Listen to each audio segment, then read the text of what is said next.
اللهم صل على سيدنا محمد وعلى آل سيدنا محمد.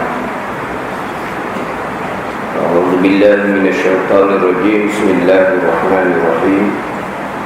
الحمد لله رب العالمين، والصلاة والسلام على سيد المرسلين وعلى آله وصحبه أجمعين. رب اشرح لي صدري ويسر لي أمري واحلل عقدة من لساني يفقهوا قولي. سبحانك لا علم لنا إلا ما علمتنا إنك أنت العليم الحكيم. ولا حول ولا قوة إلا بالله العلي العظيم.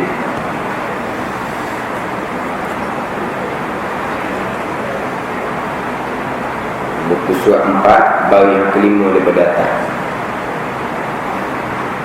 Surat 4 bab yang kelima daripada atas.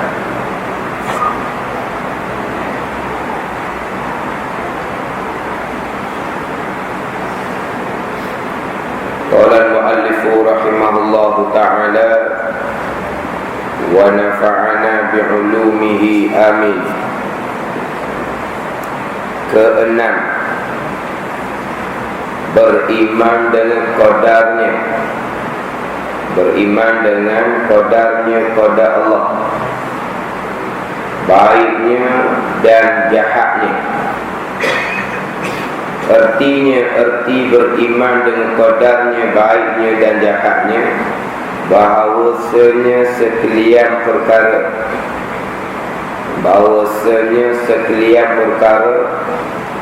sama ada elok, sama ada baik. Contoh seperti taat atau keji, seperti maksiat. Sekalian perkara itu hasil sekian perkara, sama ada elok atau keji, dengan perbuatan Allah Subhanahu wa ta'ala.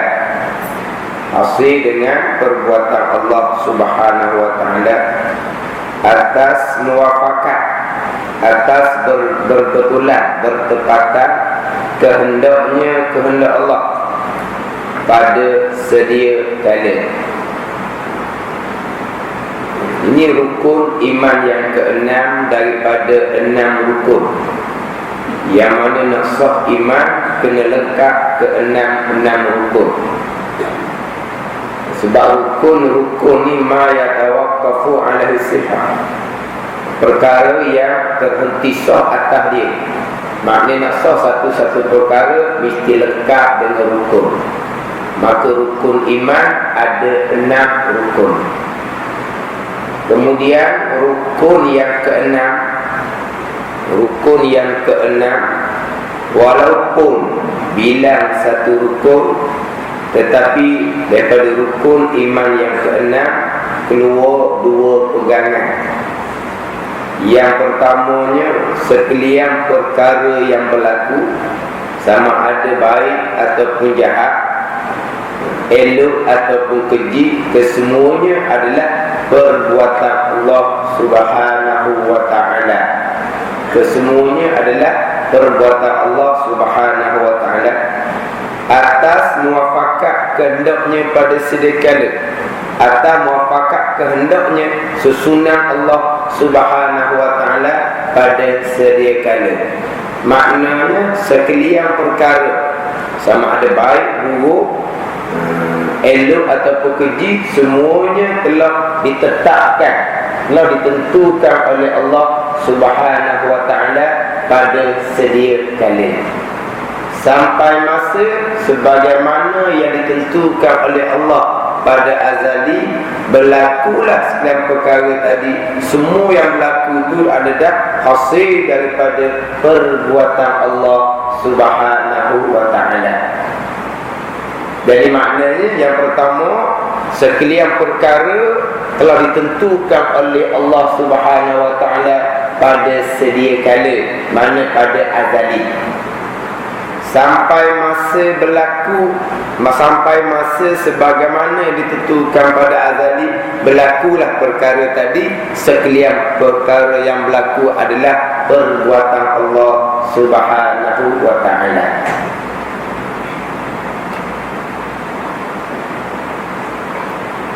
Kemudian minggu lepas saya ditulis di whiteboard tu berkaitan dengan jawapan Nabi sallallahu alaihi wasallam. Apabila Jibril alaihissalam tanya Nabi kita, akhbirni anil iman ya Muhammad, cerita akan aku apa ni iman. Apa Nabi pun jawab, antu'mina billah. Ada kita tulis di whiteboard.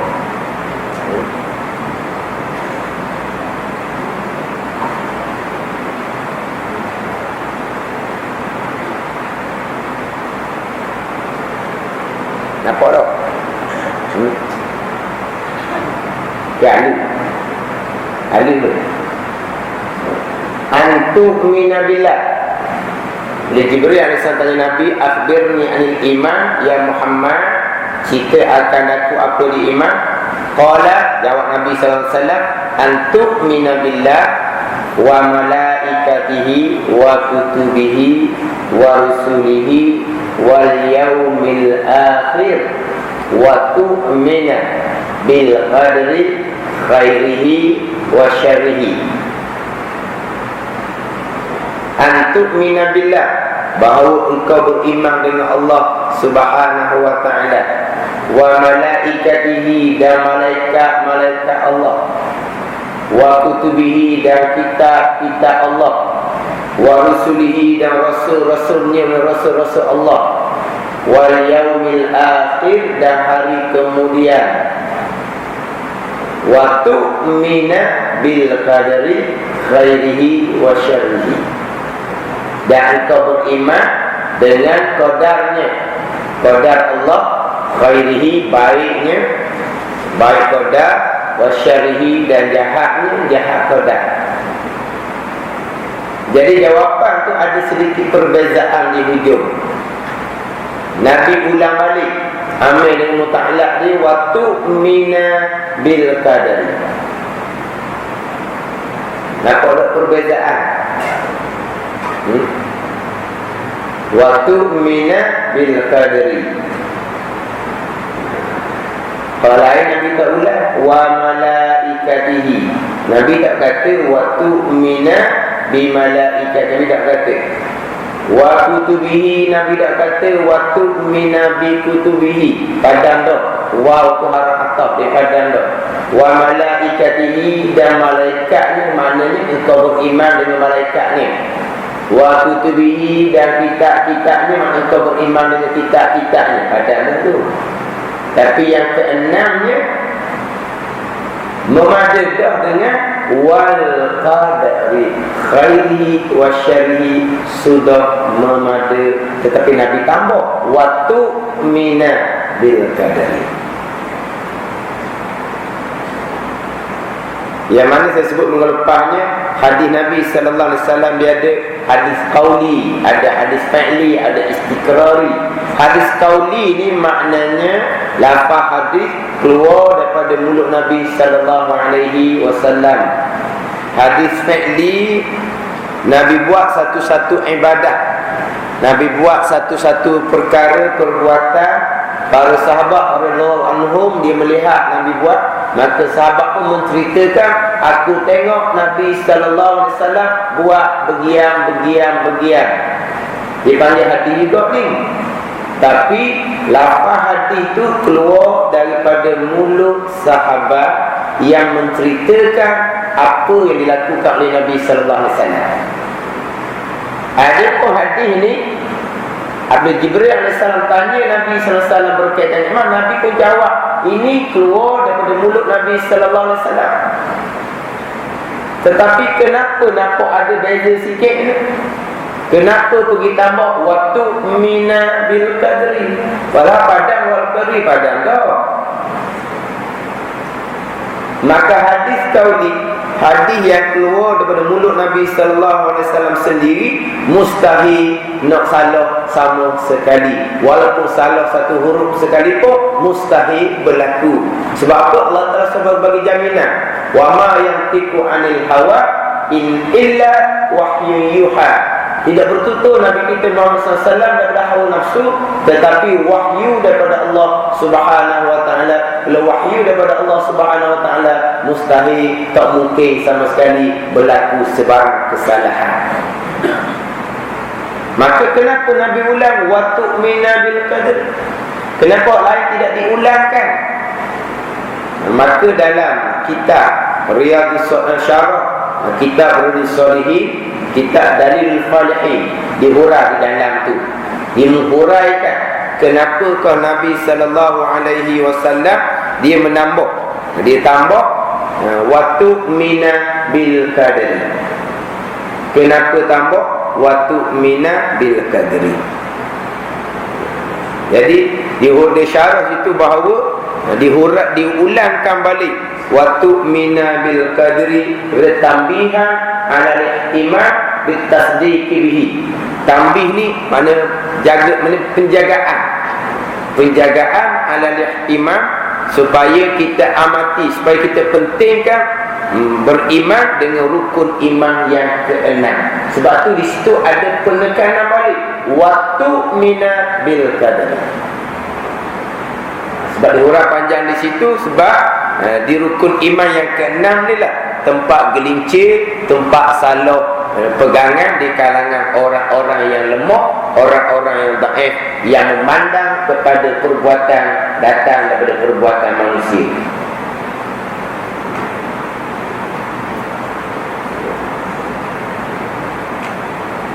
Jadi maknanya dalam bab rukun iman yang keenam ni, kita kena halusilah sedikit.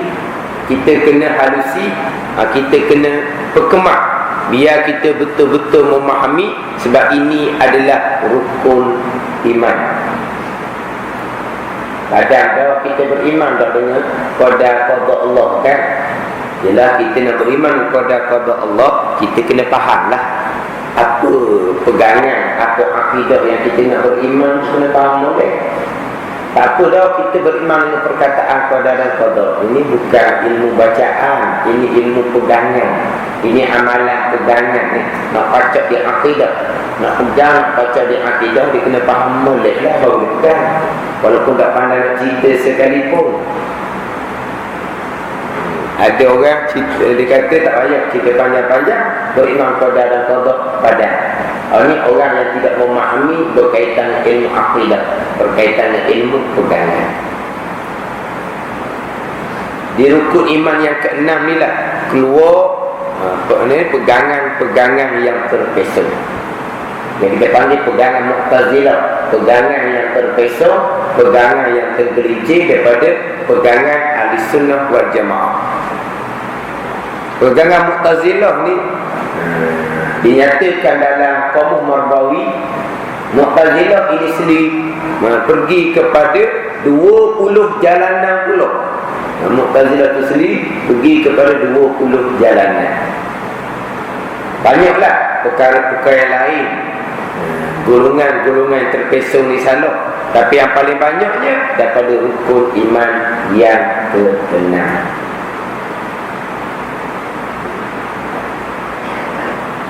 Tadilah rukun iman yang keenam keluar 2 pegangan. Satu dah keluar 2 pegangan.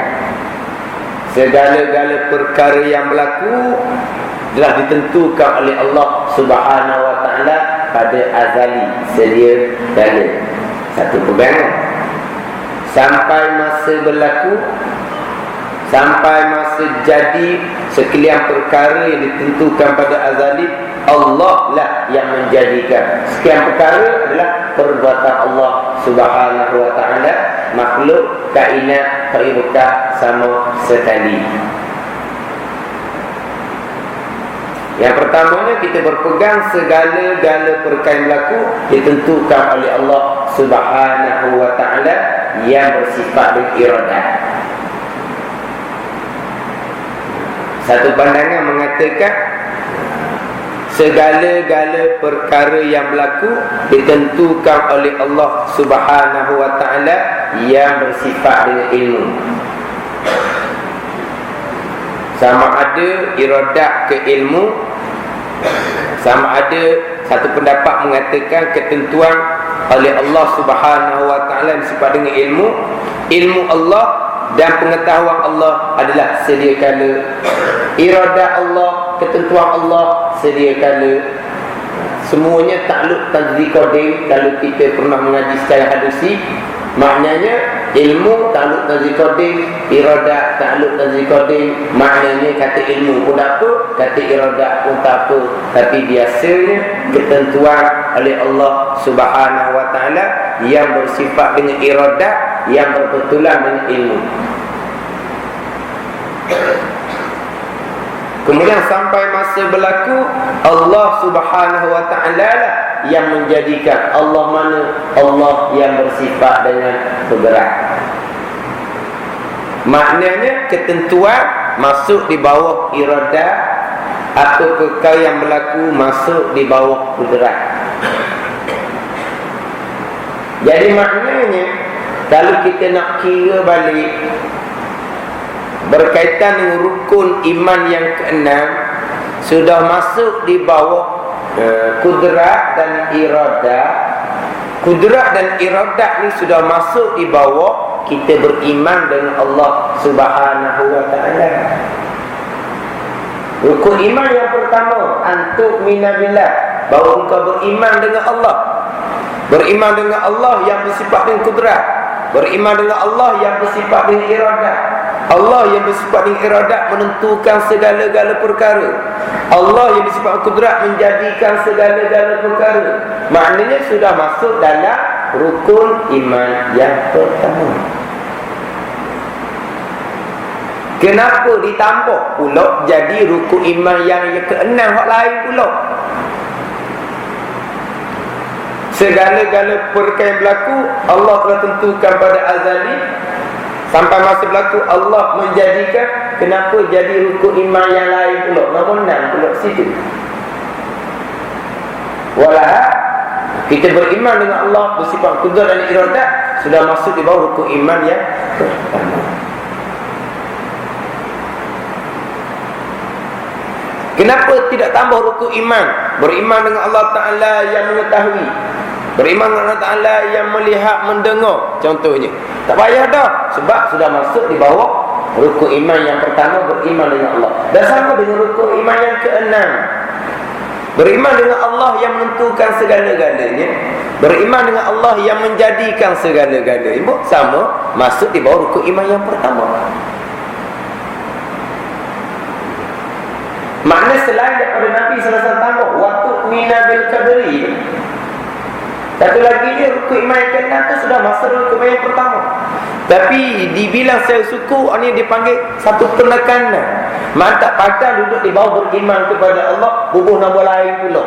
Walau hakikatnya beriman kepada Tuhan dan Allah, masuk di bawah beriman kepada Allah.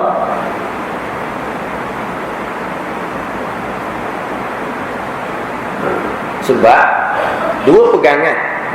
Yang pertama, kita beriman dengan segala-gala perkara ditentukan pada azali oleh Allah Subhanahu wa taala bersifat dengan iradat. Sampai masa berlaku Allah Ta'ala yang bersifat dengan kudrat menjadikan segala-galanya. Dan kudrat iradat adalah sifat Allah Subhanahu wa taala. Bila kita beriman kepada Allah, kita beriman Allah Ta'ala bersifat dengan kudrat dan iradat, menentu dan menjadikan segala-galanya.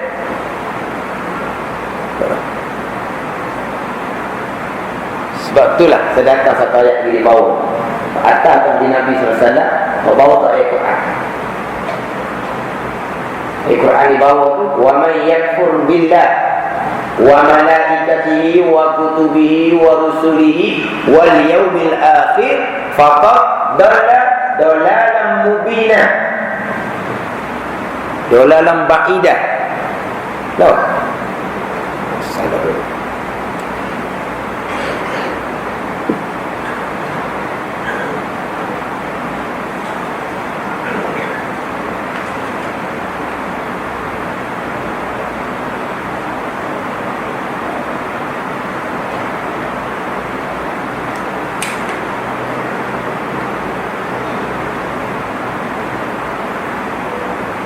Wa man yakfur billahi wa malaikatihi wa kutubihi wa rusulihi wal yawmil akhir faqad dhalla dhalalan ba'ida. Dan sesiapa yang kufur dengan Allah dan malaikatnya malaikat Allah dan kitabnya kitab Allah dan rasulnya rasul Allah dan hari kemudian, maka sesungguhnya sesatlah ia sebagai sesat yang jauh. Cuba tengok di ayat. Wa may yakfur billahi wa malaikatihi wa kutubihi wa rusulihi wal yawmil akhir. Bukan untuk iman. Berapa di situ? Fa'atahati antuk minabillah, kata Nabi sallallahu alaihi wasallam. Antuk minabillah wa malaikatihi wa kutubihi wa rusulihi wal yawmil akhir. Ada lagi wa tu'mina bil qadri. Kenapa ayat ada?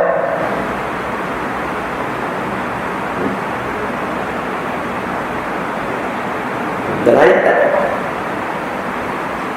Sebab apa?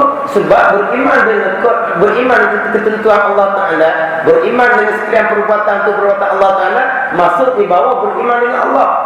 Sesiapa yang tidak beriman dengan ketentuan Allah Subhanahu Wa Ta'ala, sesiapa yang tidak beriman dengan perbuatan Allah Subhanahu Wa Ta'ala, dia termasuk di bawah wa man yakfur billah, mereka yang kufur dengan Allah Subhanahu Wa Ta'ala. Kufur dengan Allah ni bukan maknanya dia berpegang Allah tak ada. Kufur dengan Allah termasuk dia mengingkari ketentuan Allah Subhanahu Wa Ta'ala, mengingkari perbuatan Allah Subhanahu Wa Ta'ala, masuk di bawah wa man yakfur billah. Tapi kenapa tak datang yang ke-6? Sudah memadai. Sebab yang ke-6 itu sudah masuk di bawah yang pertama.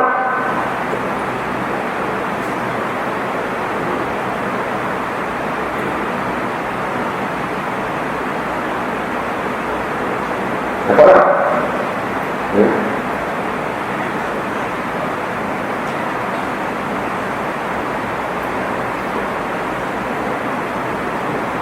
Kita nak cerita di sini, maknanya kita perlu penekanan yang khusus berkaitan rukun iman yang ke-6. Sebab walaupun rukun iman yang ke-6 masuk beriman kepada Allah, tetapi dalam hadis Nabi SAW membilangkan rukun iman sampai kepada yang ke-6. Walaupun yang ke-6 tu sudah masuk dalam rukun iman yang pertama, dibubuh nombor suku sakat pula.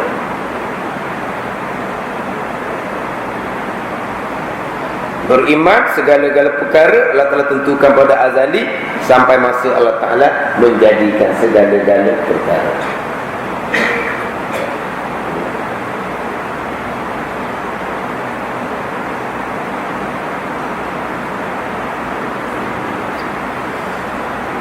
Lepas tu kadang-kadang kita ayat-ayat Quran, hadis Nabi sallallahu alaihi wasallam, kita nak korek diri tak jumpa. Ni macam tadi tu huraian berkaitan kenapa Nabi mengulang balik waktu mina bil qadri, Nabi ulang balik waktu mina. Ni adalah huraian yang dihuraikan dalam kitab-kitab ulama muktabar.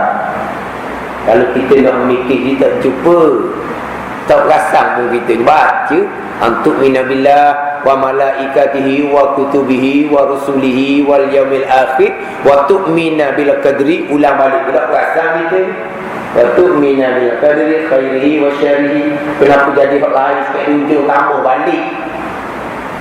Kenapa ayat bubuh antuk minabillah wa tu'mina bi malaikatihi wa tu'mina bi kutubihi wa tu'mina bi rusulihi? Tak payah dah. Sebab dia wa tu harah tak payah ulang balik tau.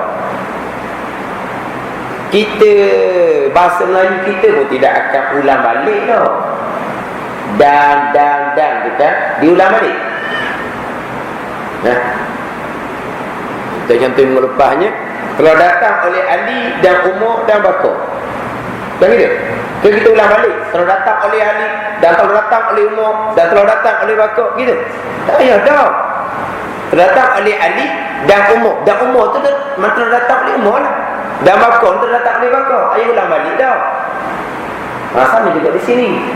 Maknanya kat ujung tu, kalau kat biasa kat wal qadari. Tapi Nabi ulang, bukan ulang saja. Ini penekanan.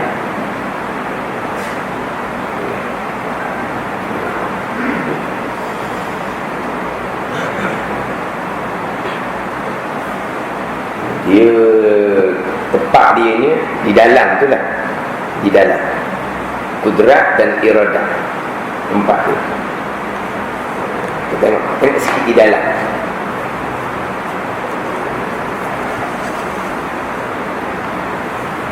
Contohnya sifat kudrat, muka surat 7, baris yang ke-7 daripada bawah. Surat 7 bagi 7 dari bawah. Kalau hak jawi, kalau umi muka surat 18.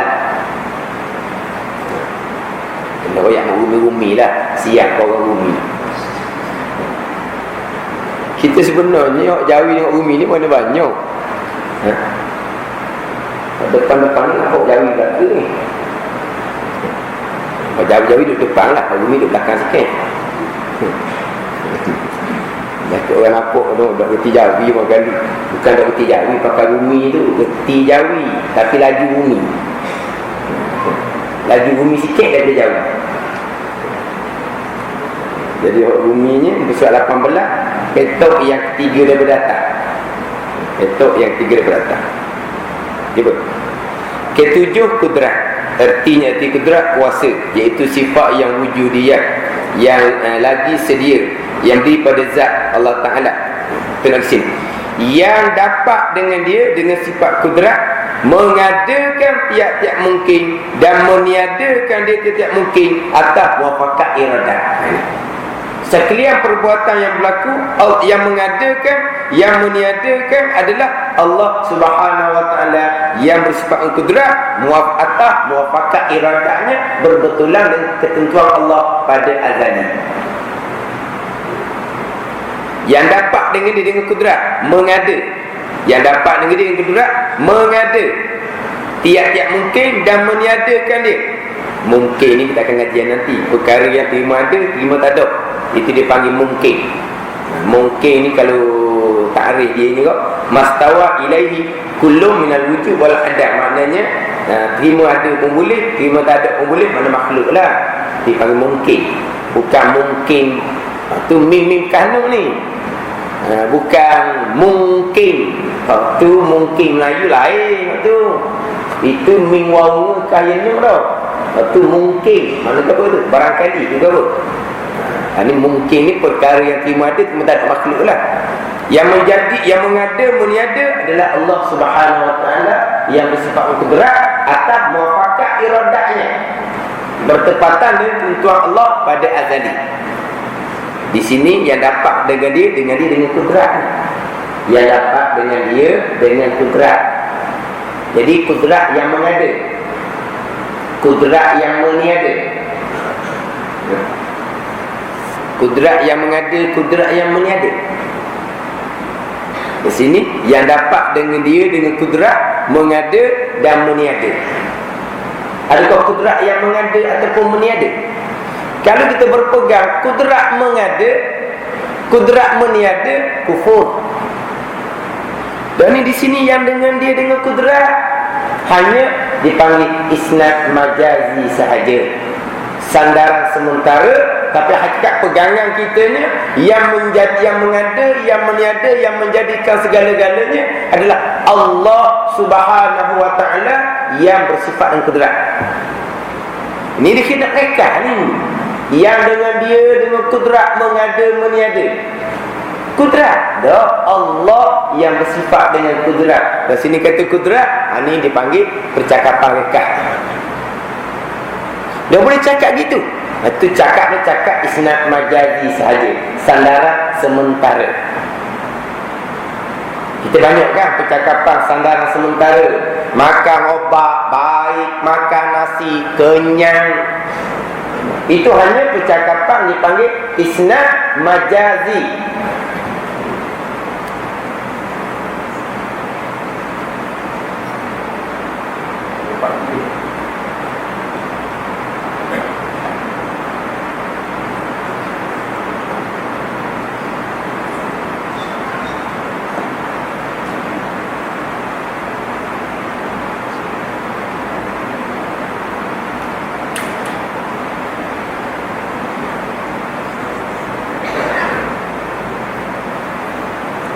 kita tekan sikit ni sebab di hadapan insya-Allah kita akan banyak cerita berkaitan dengan isnad majazi, sandaran sementara.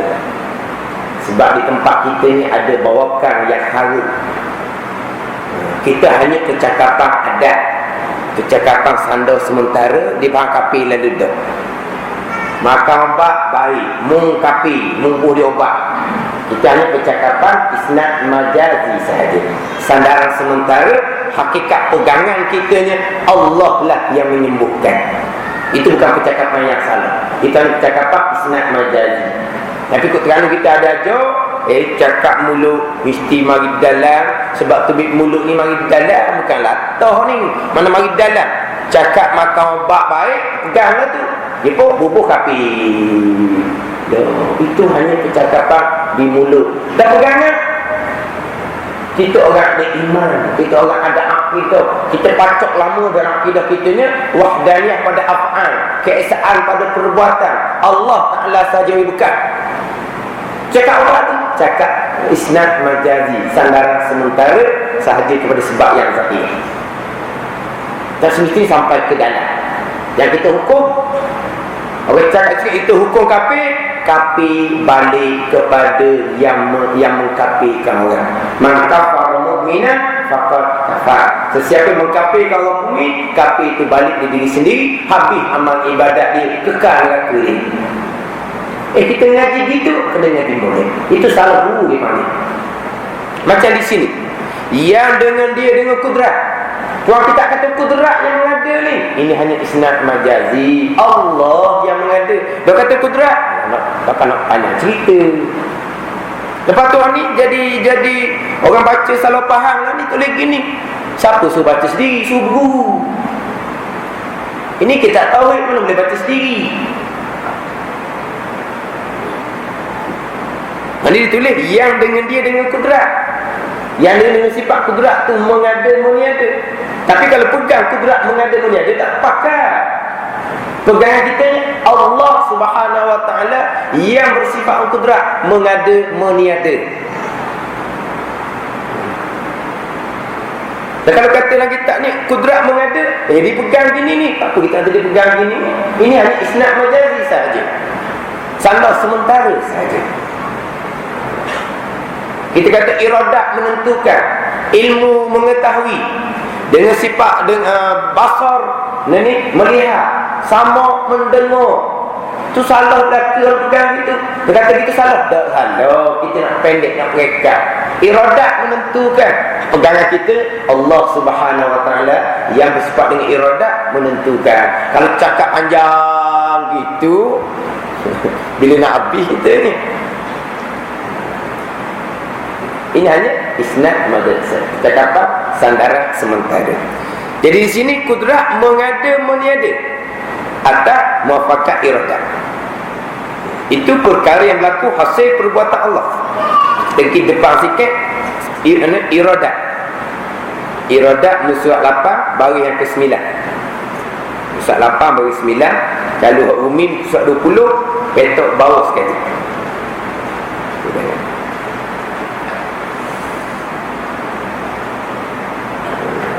Sifat iradat surat 8 baris 9 lepas datang.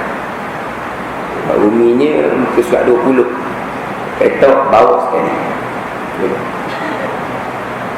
Kedelapan iradat artinya kehendak. Dan makna kehendak di sini bahawasanya berlaku tiap sesuatu itu dengan sengaja oleh Allah Ta'ala, dan dengan perintahnya, bukan dengan makna kehendak itu berhajat. Di barang yang terkadang diwahamkan akan dia, kerana berhajat itu mustahil atas Allah Subhanahu Wa Ta'ala. Apalah. Dan iaitu iradat sifat yang wujudiyah, lagi sedia, yang berdiri pada zat Allah Ta'ala, yang menentu ia iradat dengan akan mungkin, dengan setengah daripada barang yang harus atasnya. Mana iradat ini menentu akan mungkin, menentu akan mungkin, menentu ia iradat akan mungkin. Sama juga lah Allah Subhanahu Wa Ta'ala yang bersifat dengan iradat menentukan. Mana iradat menentukan.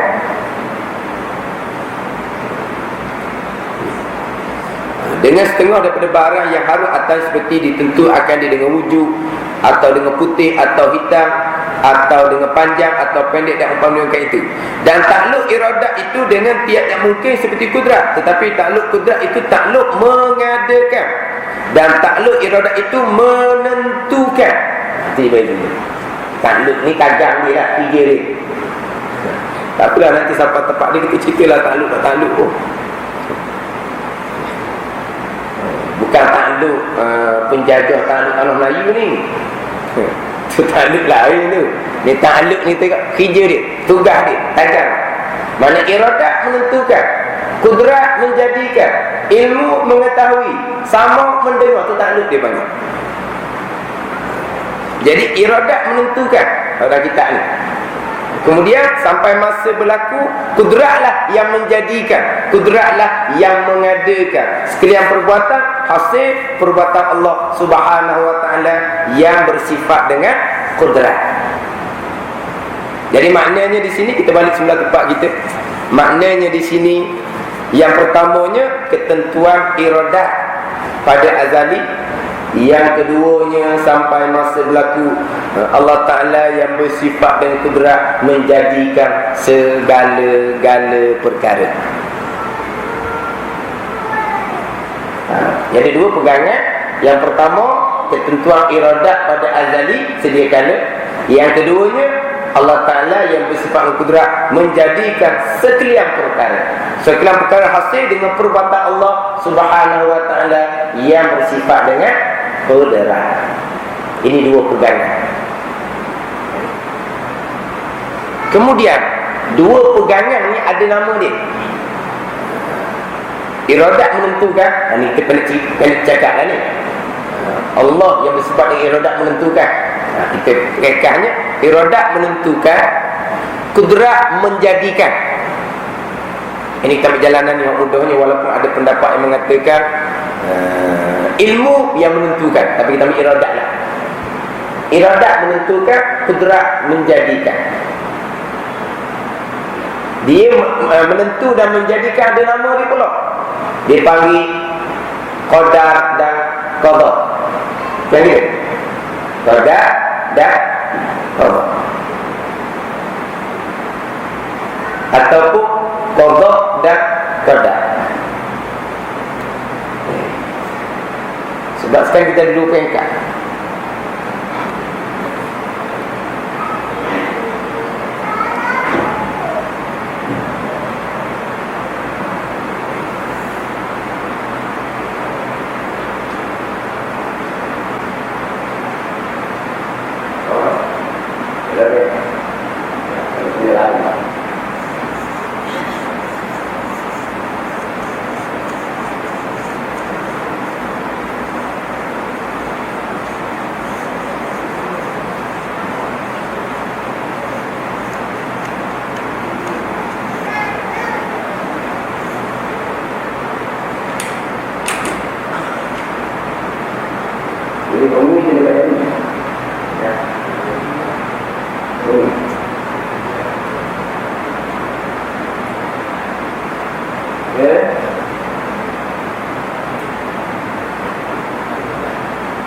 Ketentuan azali.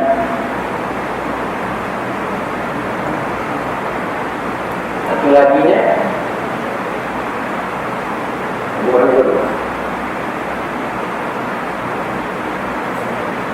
sebab dalam buku pasti, ni pasti tahunan ketentuan azali. Lepas tu saya tadi buku maknanya pelaksanaan ketentuan. Ini Kau pasti kau berdua sikit mana dulu. Satu, ketentuan azali, ketentuan iradat.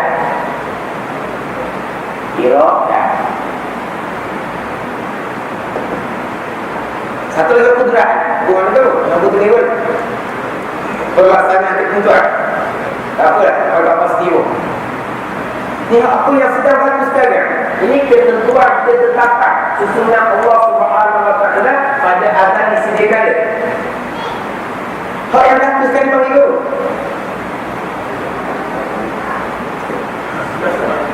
Ha?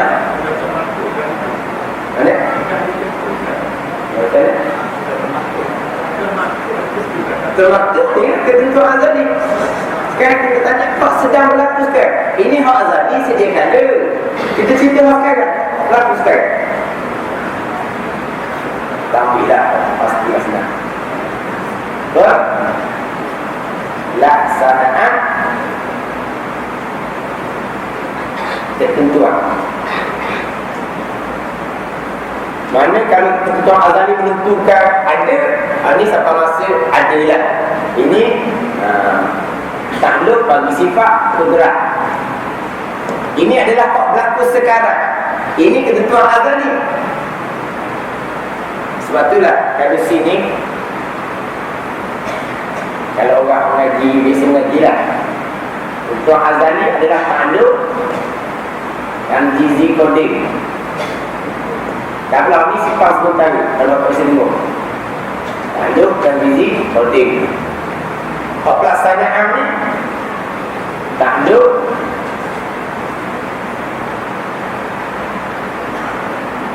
dia payah untuk ni dalam bab ni, tapi kalau faham bab tanzili, bab suruhi ni ini memang boleh lah. Takluk dan jizi hadis bagi kudrat. Hadis ni mana hak berlaku sekarang. Hak koding ni hak azali. Sebab ketentuan azali. Yang berlaku adalah sekarang hadis. Manapun Allah Ta'ala sebab kudrat menjadikan, mengadakan, meniadakan, menggerak, memutus, memanah, menyembuh, mengenyang, itu semua adalah pelaksanaan ketentuan azali. Ini dua pegangan. Dua pegangan. Kalau kita nak tadi, mana panggil qadar, mana panggil qadar. Mana panggil qadar, mana panggil qadar.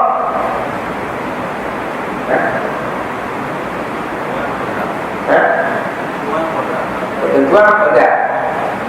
Hak kudratnya qadar. Gitu. Segera.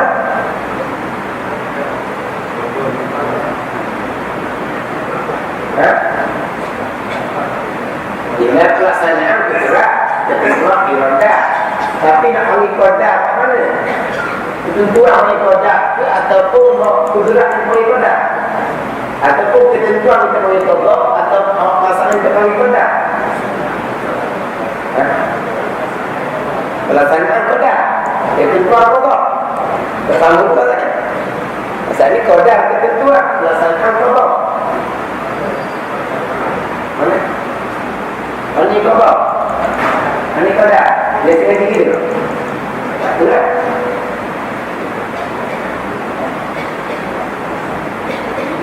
Dah mana betul benda ni? Ada tu. Ada tu. Ya. Kalau kita dah reti yang mana pada qadar tahu, asalkan dia pegang kita, kita azali kita kerja. Apa yang berlaku sekarang ni Allah yang menjadikan atau tengoknya atau qadar mana qadar mana tu dia cuma sikit oleh qadar qadar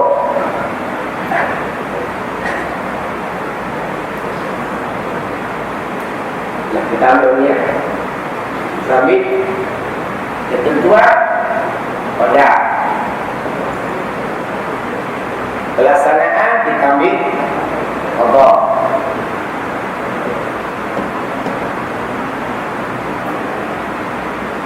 Ini biasa. Tapi ini adalah jalanan Imam Abu Mansur Al-Maturidi. Tapi kalau orang mengaji pakai jalanan, dia kata ketentuan di kota, pelaksanaan di kota, itu jalanan Imam Ash'ari. Kata dia, dua-dua betul kata. Tapi kalau tadi boleh sebab ada orang ngajar ketentuan di kota. Ada orang ngajar ketentuan di kota, bukan kota. Agama situ, patut mencari terakhir guru tu. Kau bawa dia. Sebab ni ketentuan ni ada mu'allah, ada murah, tak kata insyaAllah. Ada mu'allah, ada murah. Kalau atas jalanan Imam Maturidi, dia mengatakan Imam Maturidi qadar iradah, dia kata qadar ilmu, apalah. Dia ada qadar mu'allaq, qadar mubrah. Tapi ada dalam Imam Asy'ari qada mu'allaq, qada mubrah. Pasal tulang ngajar.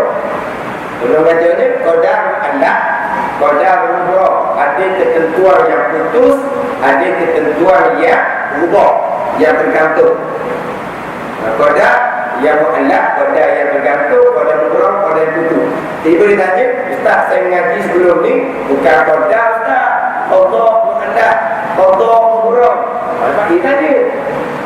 Kalau tidak dia akan jadi keliru lah. Sebab bila orang yang mengajar qadar mu'allaq mubrah, kita mengajar itu qada. Itu atas jalanan Imam Asy'ari sebab ketentuan dipanggil qada.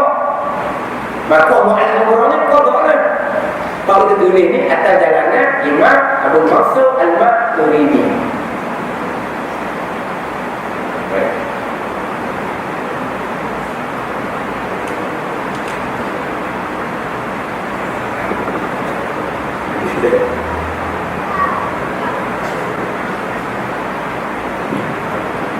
Tapi yang penting pada kita ni, paling pentingnya, yang pertama, akidah ada dalam akidah kita segala-gala tertentukan pada azali. Sampai masa berlaku Allah yang menjadikan. Itu paling mustahil. Lepas tu kalau tukar nama tu, jangan tukar lah bolehnya. Jangan tukar. Tapi kalau tukar nama tu, tak apalah. Tapi kadang-kadang tengah kita akan jadi pening lah. Sebab saya tengok dalam buku-buku sekolah, buku pasti memanglah qadar dan qada.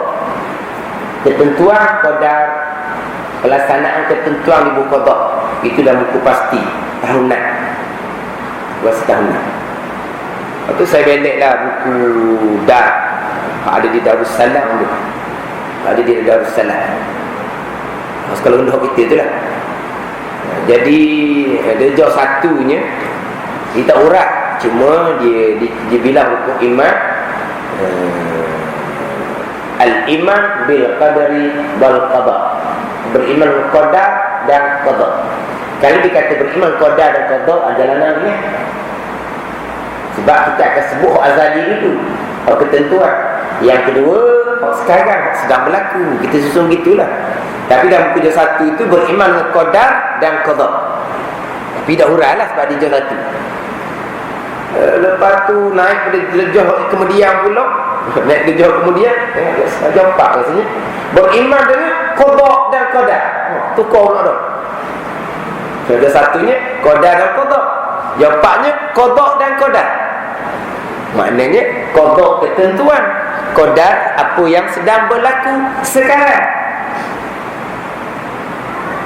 Naik darjah 5 jelas lah. Naik darjah 5 qada dan qadar sama macam jawapan. Tapi qada adalah takluk sifat ilmu Allah, bukan iradah ilmu. Tak apa lah. Iradah ilmu ke dia, kalau kita kata iradah, Allah Ta'ala bersifat iradah, menentukan segala-galanya bersepakat dengan ilmu, sama lah juganya. Tapi maknanya darjah 5 qada dan qadar. Sebab pernah saya jumpa satu ustaz, bila cerita bab qadar dan qada ataupun qada dan qadar, berbeza atas jalan Imam Maturidi dengan Imam Asy'ari. Dia kata baru kita faham kata dia. Kita nak mengajar pun susah kata dia. Ada buka buku qadar dan qada, buka buku lain pula qada dan qadar. Jadi pening dia ni. Lepas tu mengajar mana? Mengajar gitu. Lepas tu budak-budak tanya kata dia, sedang ni bang. Dia pelajar di budak pun budak tanya. Sedang lek baru budak dah tanya. Kalau budak tanya berapa kali, nak jawab apa ni? Tuan ustaz. Kalau kita belajar kelas sebelum ni qadar dan qada, masuk kelas hari ni dia nak tinggi sikit qada dan qadar, tukar ni pun tukar bingung gitu. Ini atas jalanan yang berbeza. Tapi kalau kita buka dalam kitab lama, kitab Arab, kebiasaannya dipakai qada dan qadar. Qada ketentuan, qadar apa yang sedang berlaku sekarang. Qada ketentuan, qadar apa yang sedang berlaku sekarang. Tapi atas jalanan ulama kemudian ni dia lebih mudah terima jalanan Imam Maturidi, iaitu ketentuan adalah qadar, apa yang berlaku sekarang adalah qada. Jadi mudah gitu. Tapi Maturidi sebenarnya ketentuan bukan iradah, ketentuan ada ilmu. Tapi walau macam mana sekalipun, qada dan qadar ke, qadar dan qada ke, kembali kepada sifat ilmu, iradah dan kudrat Allah Subhanahu wa taala. Allah Ta'ala yang bersifat dengan ilmu dan iradah menentukan. Allah Ta'ala bersifat kudrat menjadikan. Atas mana jalan sekalipun, ilmu, iradah dan kudrat. Tubik, qadar dan qada, walaupun qadar dan qada itu nama tukar sekalipun. Allah Ta'ala bersifat dengan ilmu dan iradah menentukan, meletakkan segala-galanya. Wa imma atas nama qadar, wa imma atas nama qada. Sampai masa berlaku, Allah Ta'ala bersifat kudrat menjadikan atas nama qadar atau atas nama qada. Itu terpulang. Tapi yang saya akan bawa ke hadapan ni jalanan Imam Maturidi, qadar dan qada. Itu ialah. Jadi kalau pergi pada mu'allaq mubrah, mana qadar mu'allaq, qadar mubrah. Kalau bisa ngaji dah qada mu'allaq, qada mubrah, maka tak ada masalah lah tu. Itu jalanan Imam Asy'ari.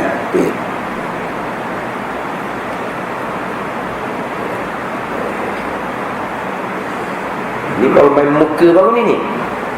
Masuk dalam banyak lagi ni. Sebab kita cerita di sini adalah ketentuan azali. Lepas tu ketentuan yang tertulis di Lauh Mahfuz. Belum. Ketentuan yang tercatat di Lauh Mahfuz. Adakah sama dengan ketentuan azali? Sebab dalam hukum iman kita ni, muafakat kehendaknya kehendak Allah pada sedia kala terjemahan kita kata azali. Azali bahasa Arab sebenarnya. Sedia kala azali tu samalah, tapi azali bahasa Arab. Tapi azali pun bahasa Melayu juga tau. Orang Melayu dia pakai azali juga, tak silap.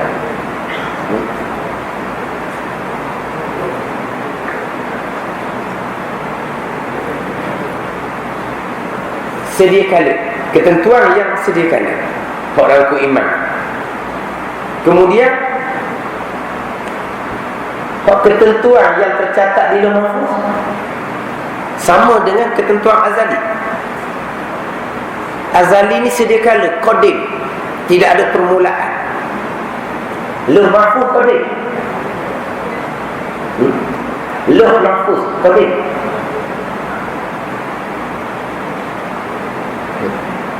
Alat tulisnya qalam. Satu jisim yang besar yang dijadikan daripada nur, yang diperintah oleh Allah Subhanahu Wa Taala.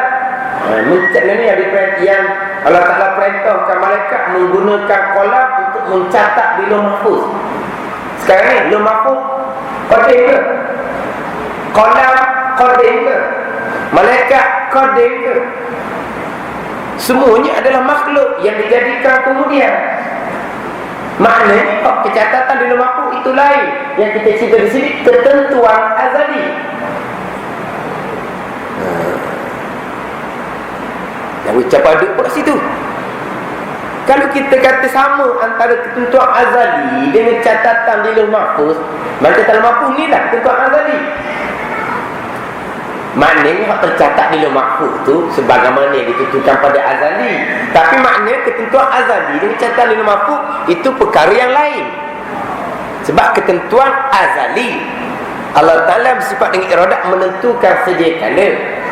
Kemudian Allah Ta'ala jadikan malaikat, Allah Ta'ala jadikan qalam, Allah Ta'ala jadikan Lauh Mahfuz. Kemudian Allah Ta'ala perintahkan malaikat catat di Lauh Mahfuz. Itu bukan catatan azali, bukan catatan azali, tetapi yang dicatatkan di situ Allah Ta'ala perintah sebagaimana yang ditentukan oleh Allah Ta'ala pada azali lah. Tetapi catatan di Lauh Mahfuz ni lah timbul catatan yang tergantung. Itu cerita bab catatan yang tergantung, bukan tergantung bab azali. Kalau tergantung wa azali, Allah Ta'ala bersifat iradat dan ilmu, nak menentukan tak ada keputusan lagi. Nanti semula-semula lawak keputusan, wak gini dululah. Kalau wak amal ibadat sedekah jariah, panjang umur. Kalau tidak sedekah jariah, umur tak panjang. Lepas tu macam mana ni, panjang ke tak panjang ni, nanti kita keputusan ke dia, gitu. Mana ilmu Allah Subhanahu Wa Ta'ala? Mana ilmu Allah Subhanahu Wa Ta'ala?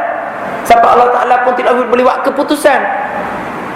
Sebab ketua azali ni, Allah yang sebagai iradat, yang berpandu pada ilmu. Allah sebagai iradat dan ilmu yang menentukan pada azali.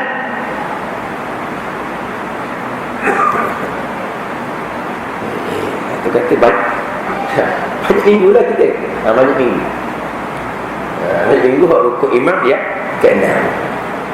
Cukup sejam kita berhenti, kita masuk pekok pula, gitu je lah. Kita sambung balik.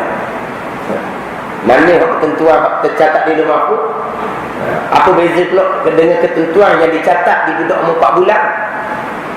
Bila budak umur 4 bulan, wa yunfakhu fihi ruh wa yu'maru bi katbi 4 kalimat.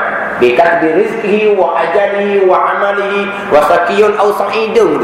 Bila umur 4 bulan dalam perut mak, Allah Ta'ala perintahkan malaikat ikhruh, dan Allah Ta'ala perintahkan malaikat catat 4 perkara.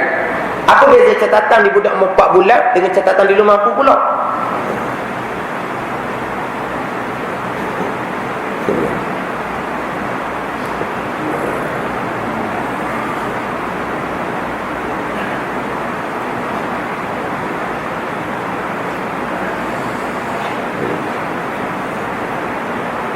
Kira mudah je ni. Tahu? Habis dengar tahu.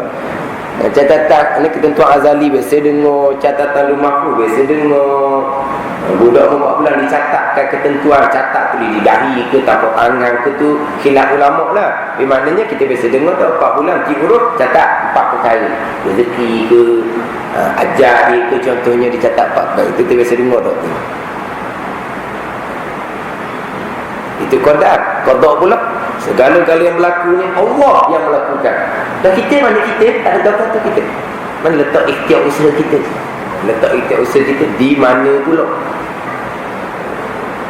InsyaAllah kita akan sambung setajuk lah. Tapi kita ambil orang mula ni qadar terlebih dahulu. InsyaAllah di qadar kita pindah dengan qadar. Sebab kita pakai jalanan Imam Maturidi, ketentuan qadar, apa yang berlaku sekarang, qadar. Qadar iradat, qadar kudrat. Manakala biasa ngaji dah ketentuan tu qadar, apa yang berlaku sekarang qadar, jalan Imam Asy'ari, fahamlah. Mana kita keliru situ. Manakala nak pakai ketentuan azali qadar, pakailah itu jalannya Imam Asy'ari. Cuma saya nak mengajar ni kekok sikit. Kalau qadar dan qadar, kekok itu nak mengajar. Kita biasa bawanya qadar dan qadar.